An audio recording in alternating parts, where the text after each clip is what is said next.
الرحمن الرحيم نحمده ونصلي على رسوله الكريم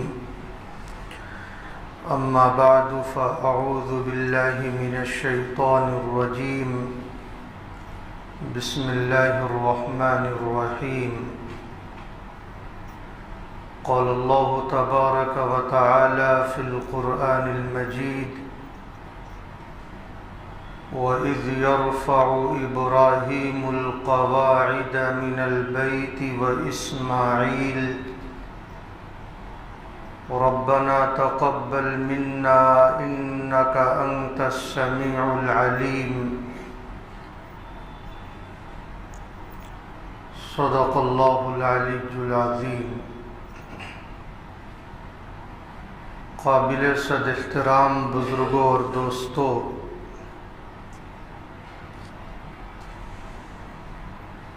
حج بیت اللہ کے سیزن کے موقع پر کعبۃ اللہ کی تعمیر کی تاریخی حیثیت آپ حضرات کے سامنے اس سے قبل بیان ہو چکی ہے۔ گزشتہ جمعہ میں موقع کی مناسبت سے ایک دوسرے عنوان پر گفتگو ہوئی تھی، لیکن جو ایک سلسلہ یہ چلا آ رہا تھا کہ اس حج بیت اللہ کے موقع پر اسی عنوان کے تحت کچھ باتیں آپ کی خدمت میں پیش کی جاتی رہیں، تو اس جمعہ میں اسی مناسبت سے آج بھی تعمیر کعبۃ اللہ پر کچھ گفتگو ہوگی۔ آپ حضرات کو اس سے قبل یہ بتلایا جا چکا ہے کہ حضرت ابراہیم اور حضرت اسماعیل علیہم السلام جو باپ اور بیٹے ہیں، دونوں نے مل کر اللہ کے اس گھر کو تعمیر فرمایا۔ تو بنائی ابراہیمی کے موقع پر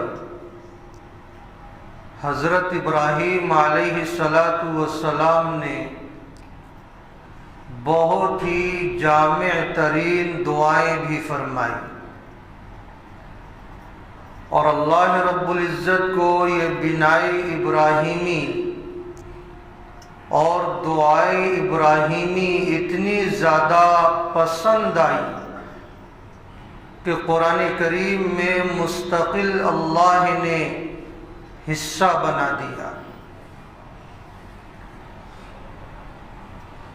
حضرت ابراہیم علیہ السلام نے جو کعبۃ اللہ کو تعمیر فرمایا،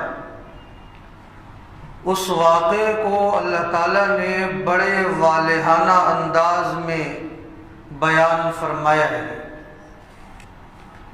ارشاد فرمایا وَإِذْ يَرْفَعُ إِبْرَاهِيمُ الْقَوَاعِدَ مِنَ الْبَيْتِ وَإِسْمَاعِيلُ، یاد کرو اس وقت کو جب ابراہیم علیہ السلام اللہ کے گھر کو تعمیر فرما رہے تھے، اور اسماعیل علیہ السلام بھی ساتھ میں شریک تھے۔ اب آپ غور فرمائیں تو اللہ تعالیٰ نے اس واقعے کا جو آغاز فرمایا ہے وہ وَإِذْ کے ذریعے آغاز فرمایا،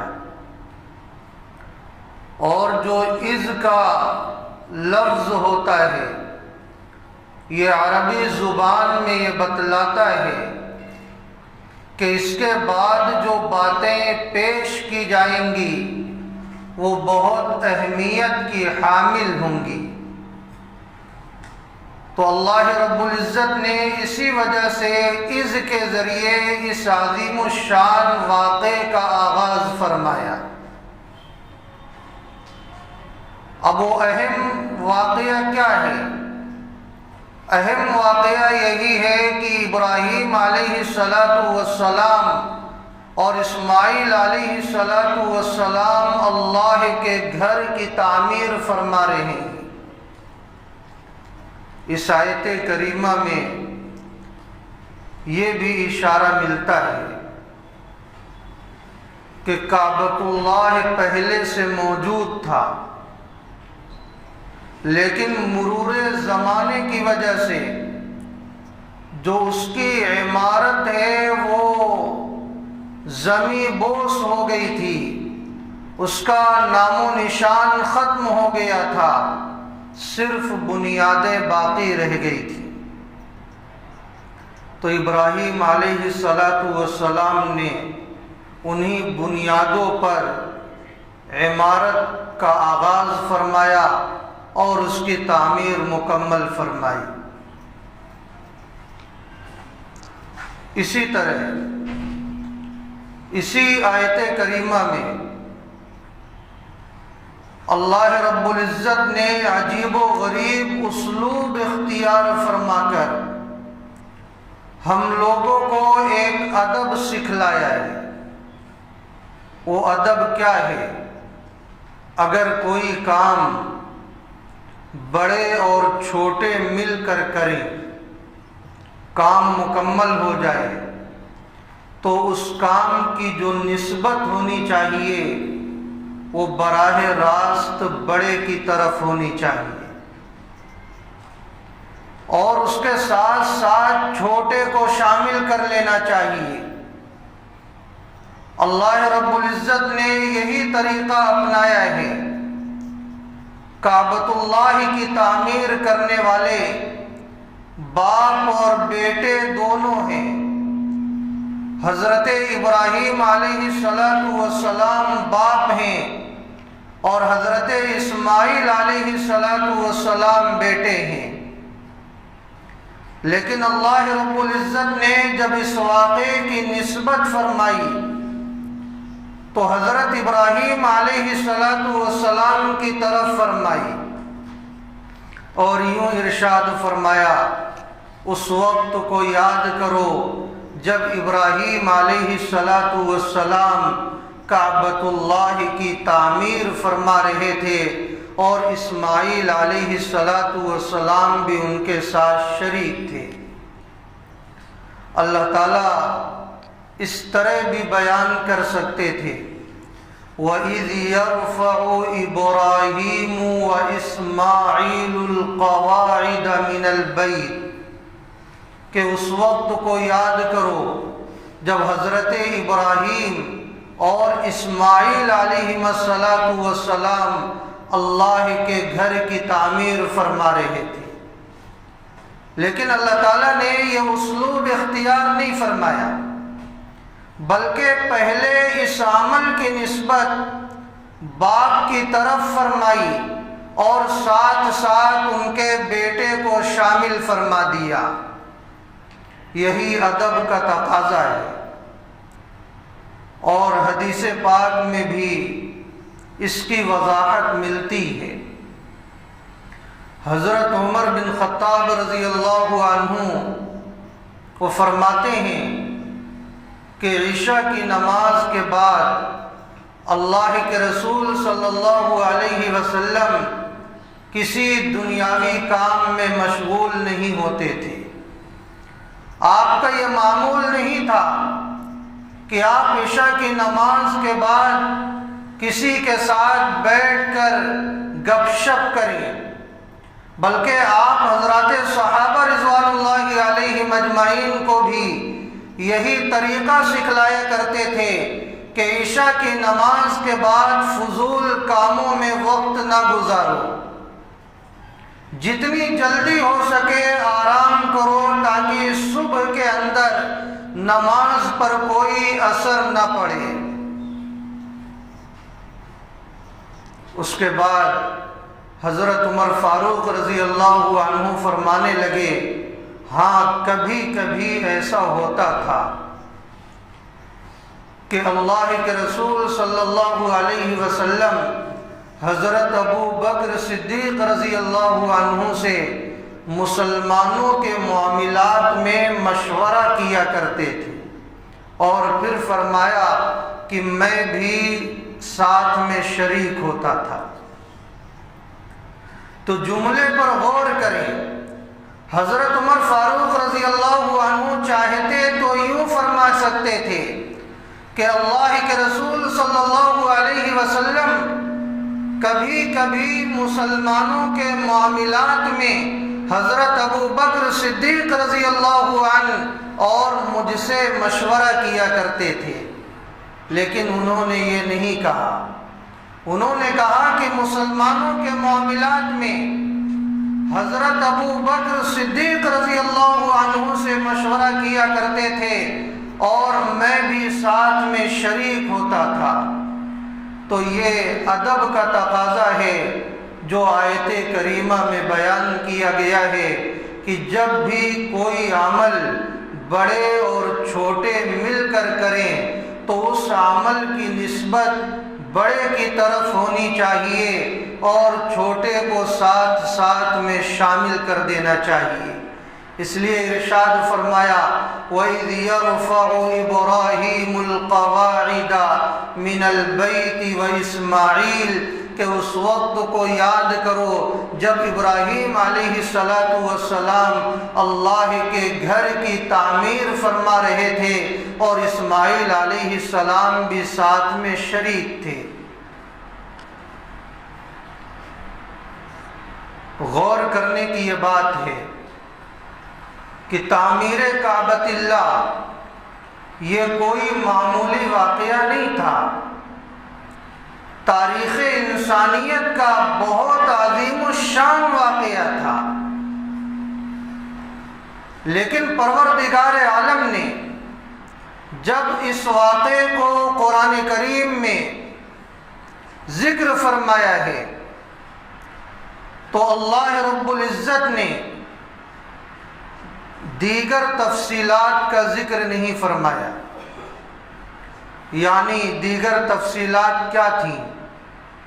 دیگر تفصیلات یہ ہو سکتی تھیں کہ کعبۃ اللہ کو جب تعمیر کیا گیا تو پتھر کہاں سے لایا گیا، اس میں وقت کتنا لگا، اس کی لمبائی اور چوڑائی کتنی تھی، یہ ساری تفصیلات جو تھیں وہ ذکر کی جا سکتی تھیں جو دیگر کتابوں میں موجود ہے، لیکن اللہ رب العزت نے ان ساری تفصیلات کو ذکر نہ کر کے ابراہیم علیہ السلام کی ان دعاؤں کا تذکرہ فرمایا ہے جو ابراہیم علیہ السلام نے اللہ کے گھر کی تعمیر کرتے وقت اللہ سے مانگی تھی۔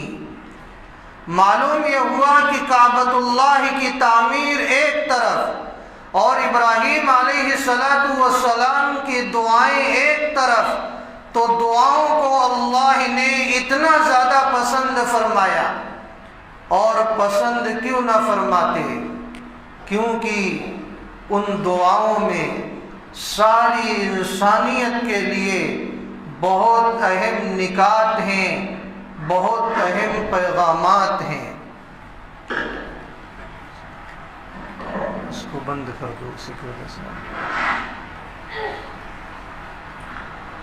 اب آپ ایک ایک چیز پر غور فرمائیں کہ دعا میں کیسے اہم اہم نکات اور ہمارے لیے پیغام ہیں۔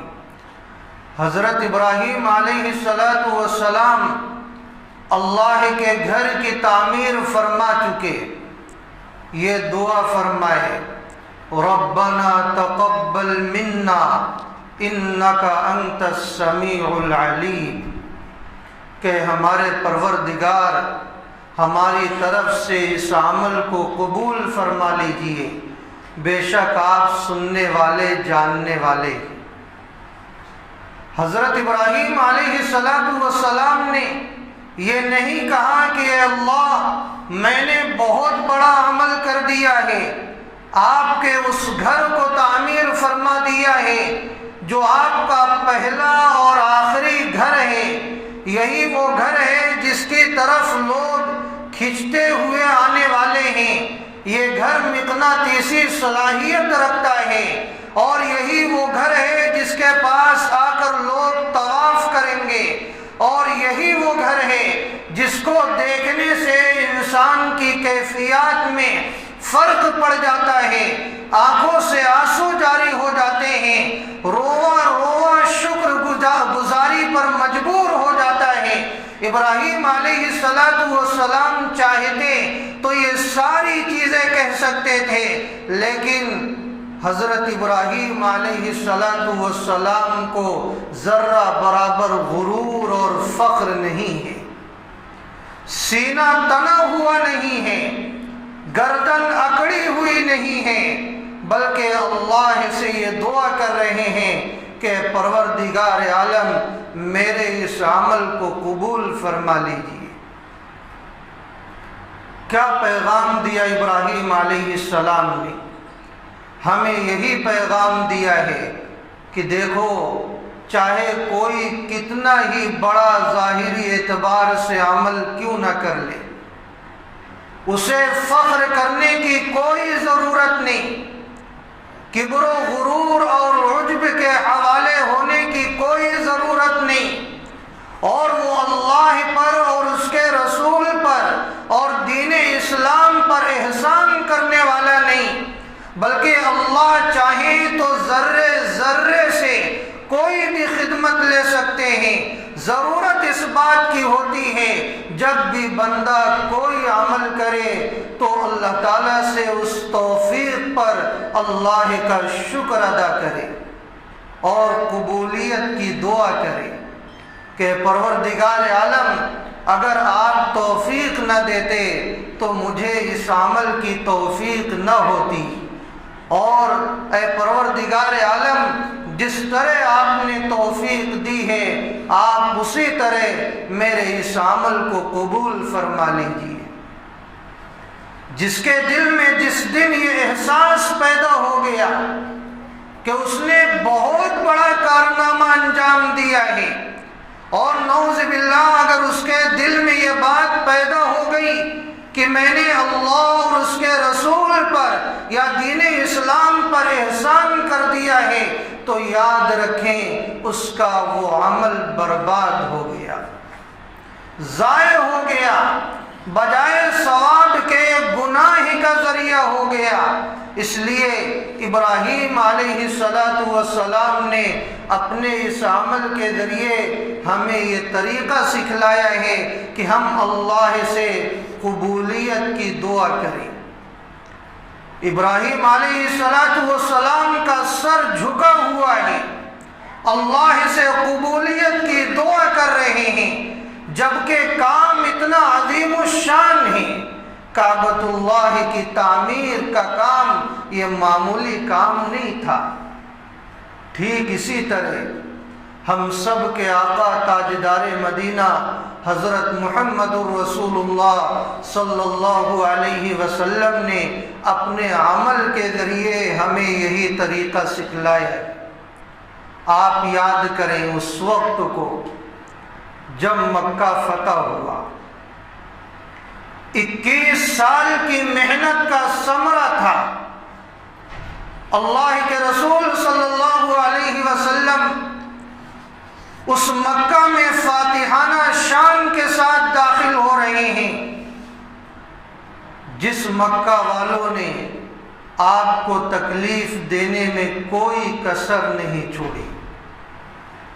آپ صلی اللہ علیہ وسلم کے حوصلے کو پست کرنے کی کوشش کی، آپ کی شان میں مختلف طریقہ کار سے گستاخیاں کی، کبھی آپ کو ساحر کہا، کبھی آپ کو شاعر کہا، کبھی آپ کو مجنون کہا، کبھی آپ کو دیوانہ کہا، کبھی آپ کو پاگل کہا۔ اس طریقے سے آپ صلی اللہ علیہ وسلم کو تکلیفیں دی گئیں، آپ کے جسم کو لہو لہان کر دیا گیا، آپ کے وہ رفقا جو آپ کے ساتھ تھے ان کو ایسی ایسی تکلیفیں دی گئی کہ جس کو سن کر رونگٹے کھڑے ہو جاتے ہیں۔ کلیجہ باہر کو آنے لگتا ہے، اور زمین و آسمان اگر ان تکلیفوں کا تصور کر لیں تو پھر زمین و آسمان آہوزاری کرنے پر مجبور ہو جائیں۔ ایسی ایسی تکلیفیں مکہ والوں نے آپ کو دی تھی۔ آپ صلی اللہ علیہ وسلم اسی مکہ میں، انہی لوگوں، انہی ظالموں کے درمیان میں آپ فاتحانہ شان کے ساتھ داخل ہو رہے ہیں۔ چاہیے تو یہ تھا کہ آپ کا سینہ تنا ہوا ہوتا، آپ کی گردن اکڑی ہوئی ہوتی، اور آپ انتقام کے جذبے سے آپ سرشار ہوتے کہ آج میری حکومت آ گئی ہے، آج مجھے غلبہ حاصل ہو گیا ہے، آج جن لوگوں نے مجھے ستایا تھا آج ان سے بدلہ اور انتقام لیا جائے گا، آج مکہ کی گلیاں خون سے لالا زار ہو جائیں گی۔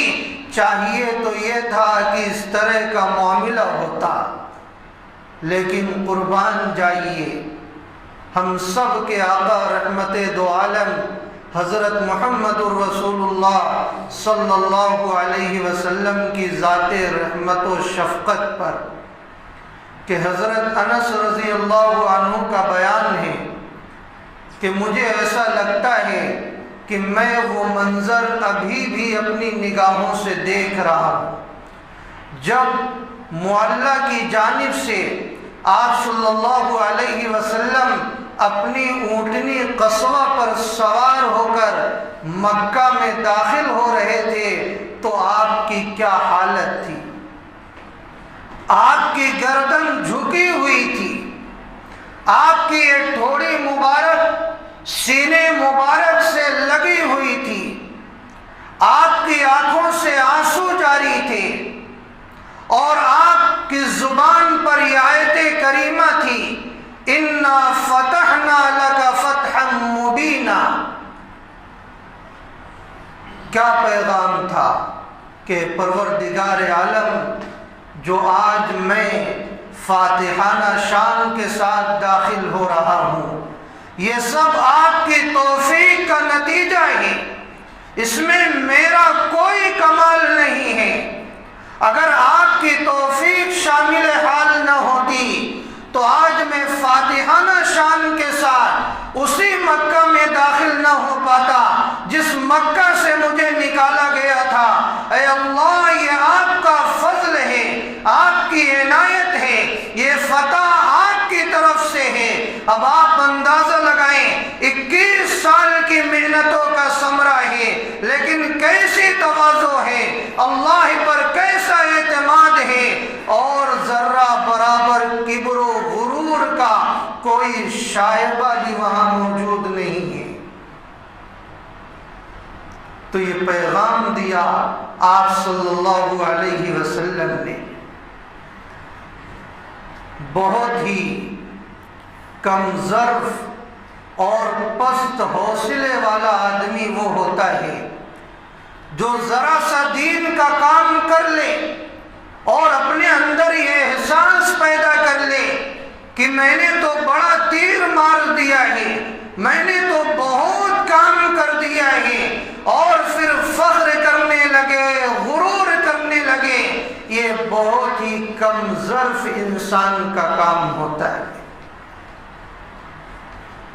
ایک عربی مثال ہے، صلی الحائق رکعتین وانتظر الوحی، کہ ایک آدمی 2 رکعت نماز پڑھ لیا تو وحی کا انتظار کرنے لگا کہ یہ 2 رکعت کی وجہ سے میں اس قابل ہو گیا ہوں کہ مجھے نبوت سے سرفراز کر دیا جائے۔ حضرت جبرائیل علیہ السلام کے انتظار میں بیٹھا ہے۔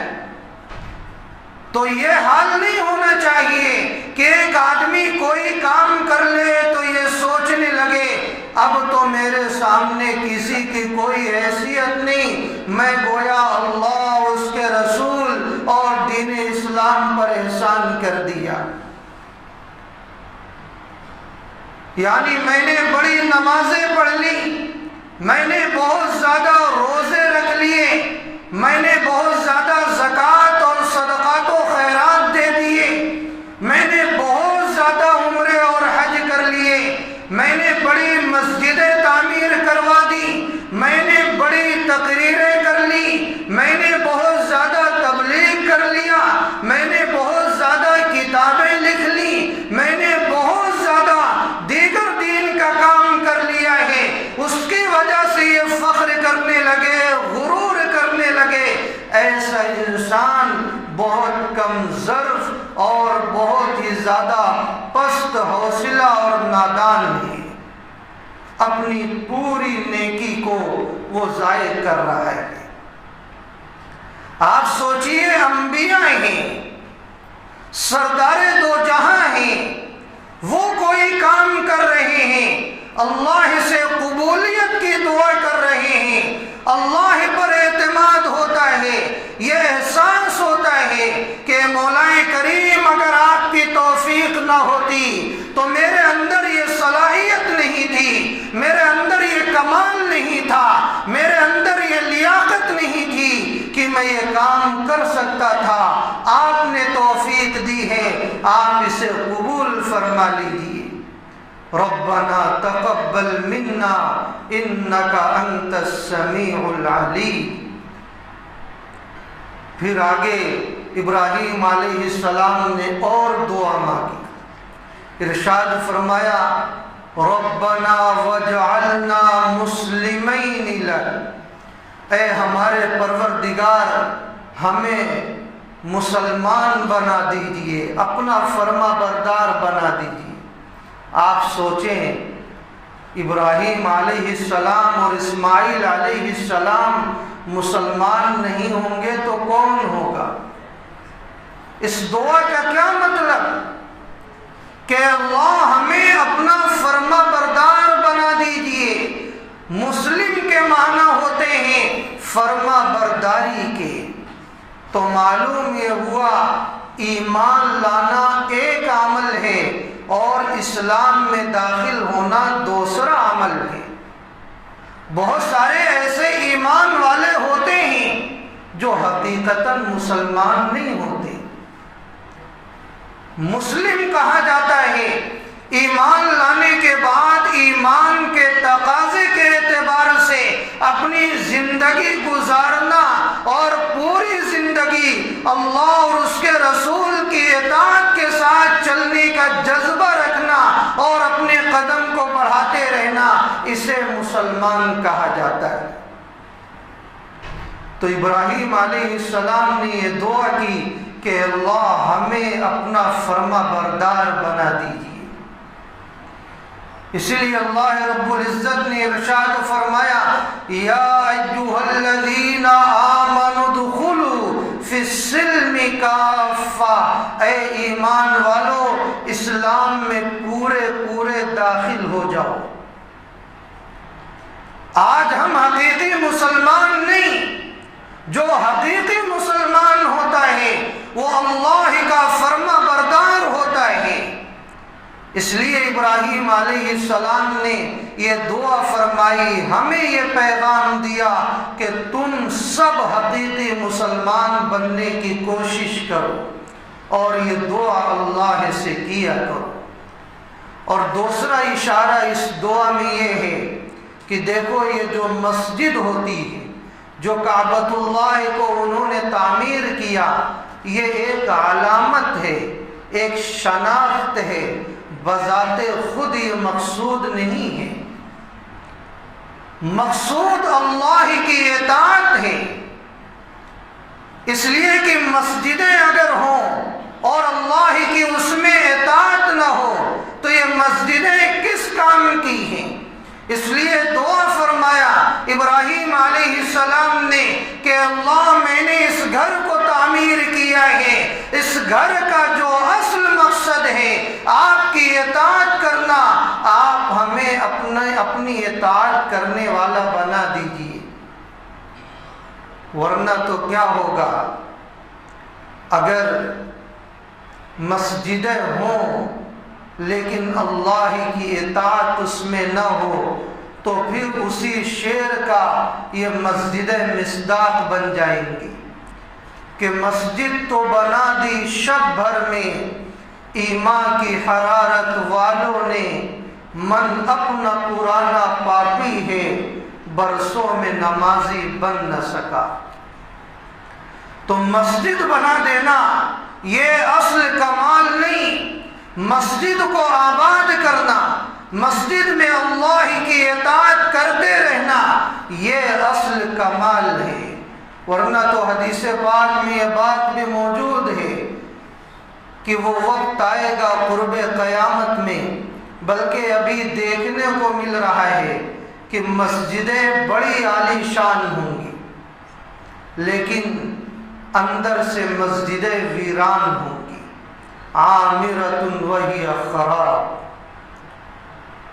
آج اپنی نگاہوں سے آپ دیکھ لیجئے، پہلے زمانے کے اعتبار سے آج کی مسجدیں کتنی عالی شان ہیں اور کتنی زیادہ سہولیات ہیں، ہر چیز کی فیسلٹی مسجد میں موجود ہے، لیکن آج بس کمی ہے۔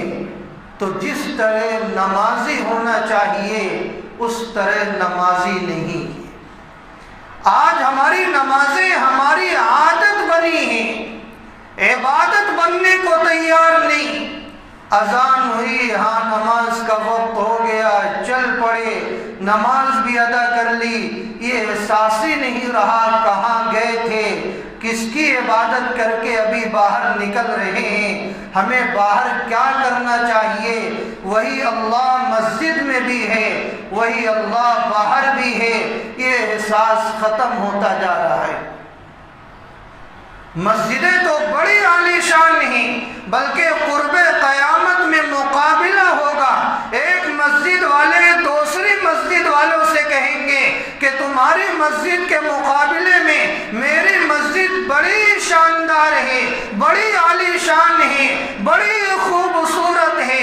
اس طرح آپس میں مقابلہ ہوگا مساجد کو بنانے میں، لیکن اندر کی مسجد کی جو روح ہوتی ہے، جو اس کا اصل مقصود ہوتا ہے، اللہ کی اطاعت وہ ختم ہو جائے گی۔ آج میرے بھائی جتنے بھی نمازی ہیں، ایمان اور یقین سے بتلائیے کہ نماز کا جو مطالبہ تھا، نماز کے جو فوائد تھے، آج ہماری زندگی میں وہ نظر کیوں نہیں آ رہے؟ کیونکہ ہماری نماز جس طرح ہونی چاہیے اس طرح بنی نہیں، بس عادت ہی بن کر رہ گئی ہے، عبادت کی طرف ہماری نماز نہیں جا رہی ہے۔ جس دن یہ عبادت بن جائے گی آپ برائیوں سے بچنے والے بن جائیں گے۔ تو ابراہیم علیہ السلام نے جو دعا فرمائی کہ اللہ ہمیں اپنا مطیع فرما بردار بنا لے، اس میں تیسرا اشارہ، یہ دو اشارے تو میں نے بیان کر دی، تیسرا اشارہ یہ ہے کہ لوگ یہ نہ سمجھ لیں کہ جو کعبۃ اللہ کی تعمیر ہوئی، جو مسجد کی تعمیر ہوتی ہے، بس اس کا مقصد نماز ہے اور نماز ہی میں دین کا انحصار ہے، یہ غلط فہمی نہ ہو۔ اس لیے فرمایا ہمیں اپنا فرما بردار بنا لے، یہ نہیں فرمایا ہمیں نمازی بنا لے، کیونکہ اطاعت کا مفہوم بہت وسیع ہے۔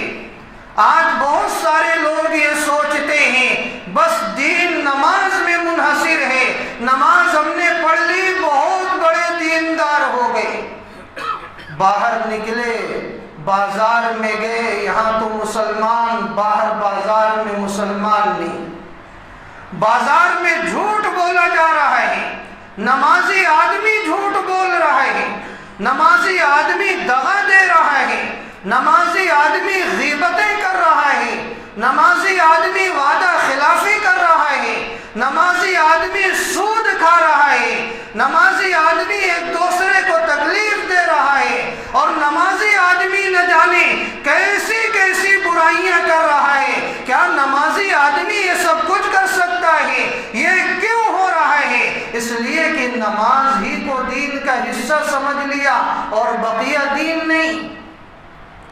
اس لیے فرمایا ہمیں اپنا اطاعت گزار بنا۔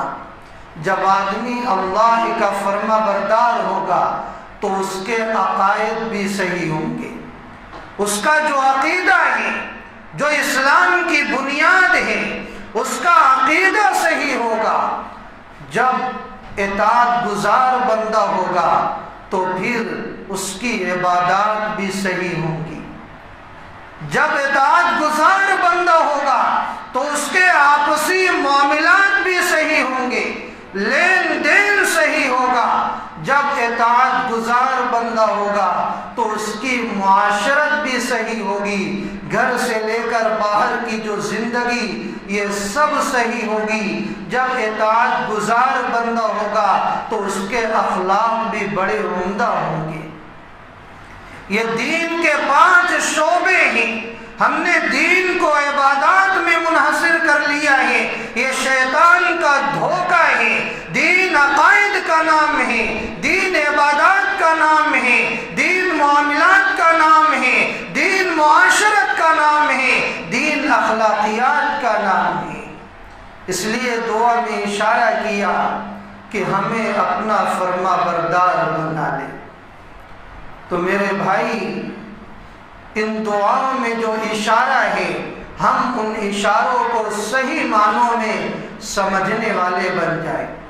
ربنا وجعلنا مسلمین لک، پھر آگے جو دعا مانگی فرمایا ومن ذریتنا امتا مسلمتا لک، کہ پروردگار عالم ہماری آل و اولاد کو بھی اپنا فرما بردار بنا دے۔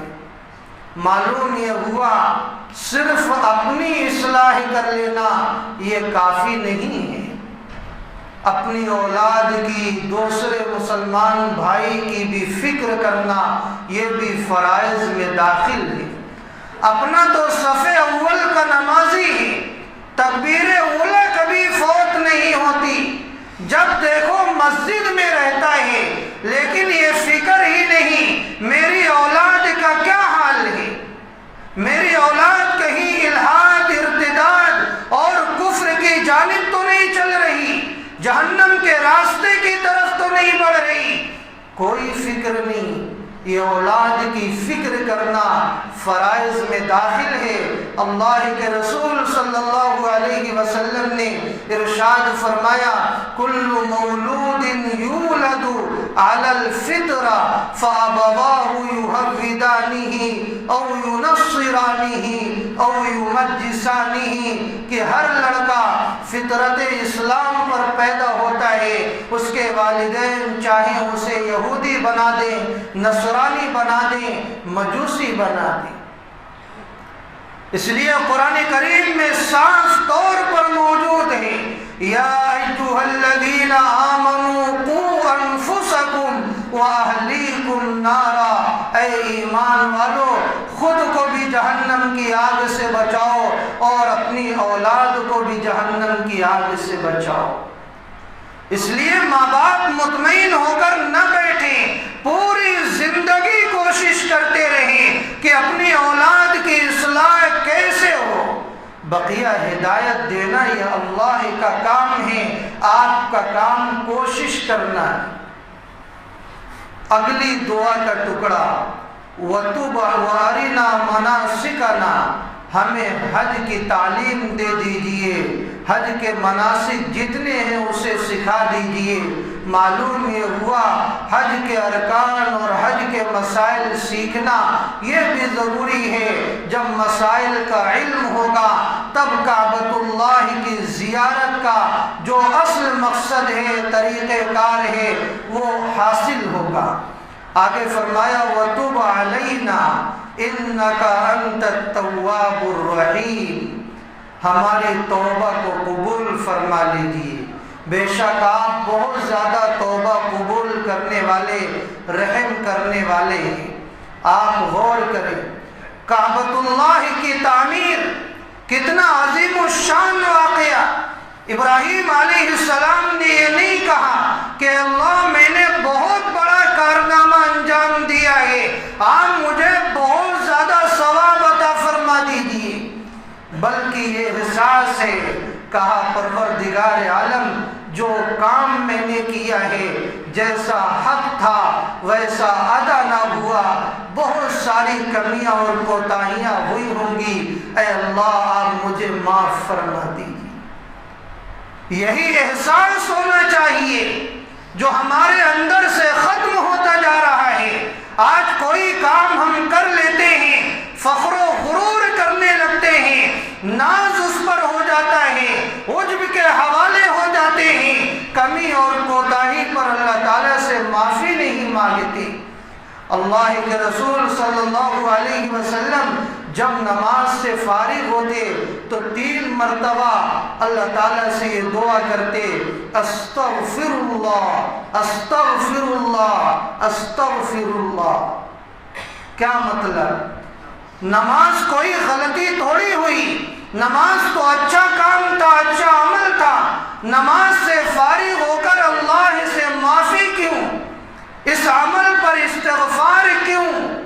ظاہری اعتبار سے تو یہی سمجھ میں آتا ہے کہ استغفار کی ضرورت کیا ہے، لیکن وجہ اس کی یہ تھی کہ اللہ جس طرح نماز پڑھنی چاہیے تھی اس طرح اس کا حق ادا نہ ہو سکا، اس کے اندر بڑی کمیاں اور کوتاہیاں ہوئیں، فوراً معافی مانگ لی کہ اللہ ان کوتاہیوں کو درگزر فرما دے اور اپنی شایان شان اسے قبول فرما دے۔